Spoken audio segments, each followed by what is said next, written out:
नमस्कार साथियों। जैसे कि मैंने आपको पहले ही कहा था कि बंगाल के हिंसा के ऊपर जो है ना, मैं ज़रूर आऊँगा। आज आया हूँ। भाइयों, ये बंगाल में जो हिंसा हो रही है, क्यों हो रही है? वाई रीजन फॉर बंगाल हिंसा? क्यों हो रहा है पता है? नहीं, मैं बता रहा हूँ। कुछ दिन पहले आपको याद होगा कि बांग्लादेश में भी हिंसा हुआ था। किस कारण से पता है? रिजर्वेशन को लेकर के। पहले वहाँ रिजर्वेशन को लेकर के छात्रों ने प्रदर्शन किया। इसके बाद रिजर्वेशन का इतना बड़ा रूप हुआ ना कि वह हिंदू हिंसक के रूप में बन गया। हिंदुओं को टारगेट किया गया। चिन्मयानंद स्वामी को गिरफ्तार किया गया। क्यों? दूसरी ओर आ जाइए आप इधर। वक्फ बोर्ड नियम के अंतर्गत ये जो नियम पास हुआ है, सबों की सहमति के अंतर्गत पास हुआ है, बहुमत के आंकड़ों के साथ पास हुआ है।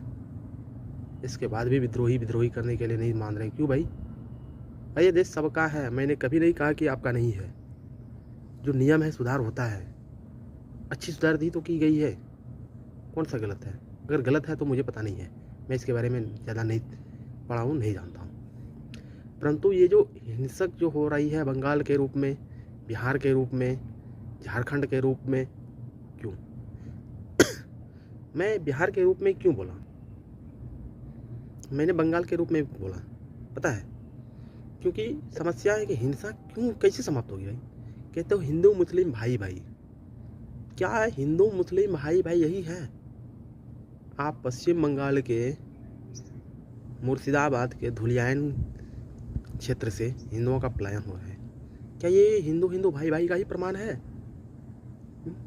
कौन सा प्रमाण है? मुझे ये बताने का प्रयास करें। और मैं साथियों यही बताना चाहता हूँ कि धुलियान वही क्षेत्र है जहाँ पर कि इसी टीएमसी के विधायक ने कहा था कि तुम जो है ना,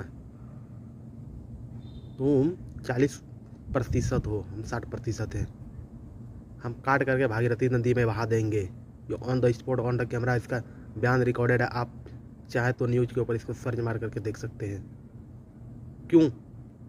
क्या यही भाईचारा का सबूत है? यदि यही भाईचारा का सबूत है तो क्या है? क्या मैं टीएमसी सरकार से पूछना चाहता हूँ, क्या ये आपका भाईचारा ही केवल मुस्लिम्स के वोट से ही आप जीत जाते हैं? आपको हिंदू का वही वोट का रिक्वायरमेंट है या ज़रूरत है? प्रश्न ये बनता है। दूसरी ओर आ जाइए यूपी। अखिलेश यादव, इसके आदरणीय पिता श्री मुलायम सिंह यादव, जब बाबरी विध्वंस होने को था उससे पहले, मैं उसकी समर्थन नहीं कर रहा हूँ, उन्होंने राम भक्तों के ऊपर गोली चलाई थी। पता है कि हम जो है ना, न्याय व्यवस्था को बिगड़ने नहीं देंगे। क्या